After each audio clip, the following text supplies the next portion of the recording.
I'm just curious, what exactly what were you thinking about when you decided to say, you know what, we're gonna make a book about race, love, and truth, and what was going on in your mind about whom you wanted to be a part of this, the specific authors that you chose to be a part of this conversation in this beautiful book that you've edited?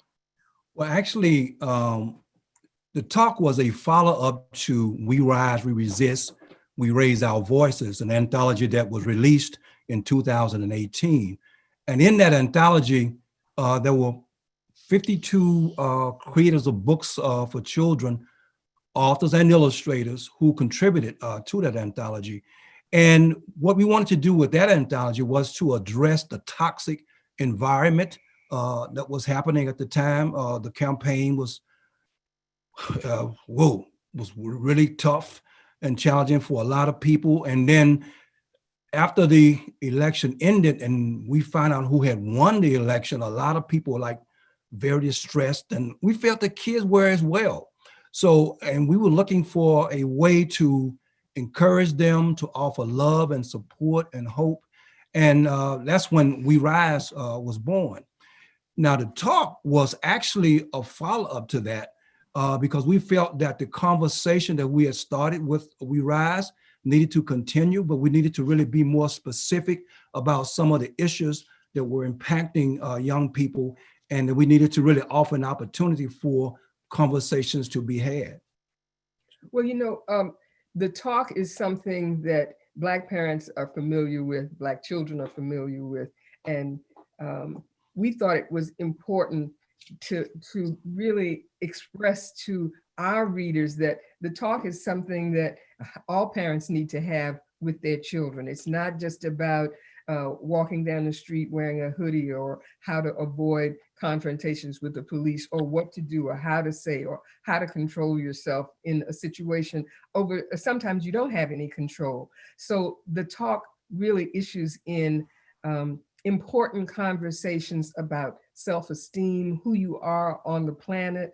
The authors and illustrators that we invited were wonderful authors and illustrators who are already talking to children through their works and speaking truth to power, empowerment to children. So they use their authentic voices of experiences that they had had, that readers had had, and shared with them. So our audience is multicultural.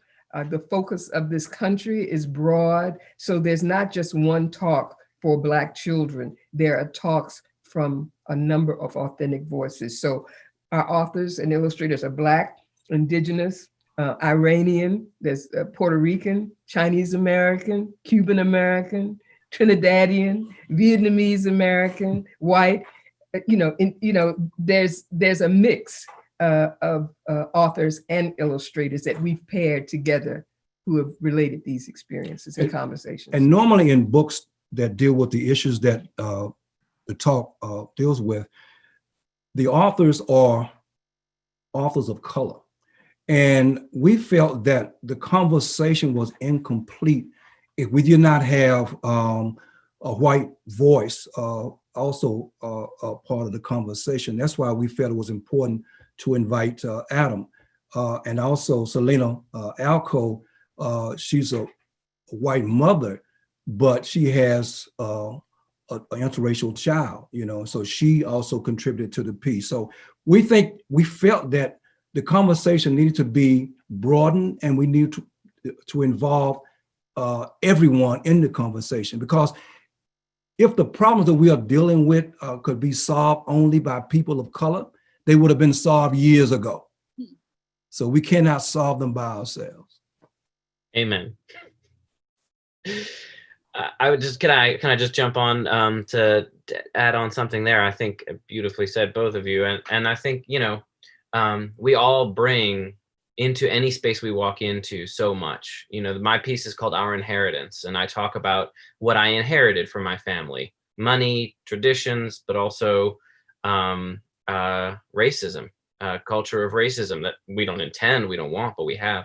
And everyone brings things into their communities, into their spaces, the public sphere that they enter: love, fear, hopes, dreams, especially the desire just to be accepted.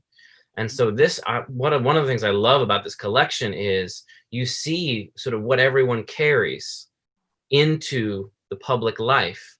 And it just gives you so much more empathy for the things we carry that we're ashamed of, the things that we carry that we're proud of, that we're afraid of. So yeah, I recommend this collection for every single human being. I was just thinking about everything that you said, and I think that is very, very important that one, the book is a melting pot, and two, you included Adam and other individuals who are not people of color, because their voices matter too, and the talk that they may have or have to have in the future will look different than everyone else's. And it's important for us to get to know everyone's perspective and how they interact with the world and society in general. That's what makes us all unique and special, but we all have a story to tell. It's like this book is a melting pot of like amazing thoughts and family histories and a variety of inspirational conversations. And it's also intergenerational. Grandfathers, aunties, brothers, sisters. We began the talk with our children who are now adults, but I think that we can see from the recent social upheaval and also social awareness in the Black Lives Matter movement. People all over the world are talking about injustice and racial inequality and systemic racism. So there are difficult conversations that people have always had around race, and sometimes they've avoided the conversation, but it's something that we actually absolutely have to talk about to get to a level of understanding and progress.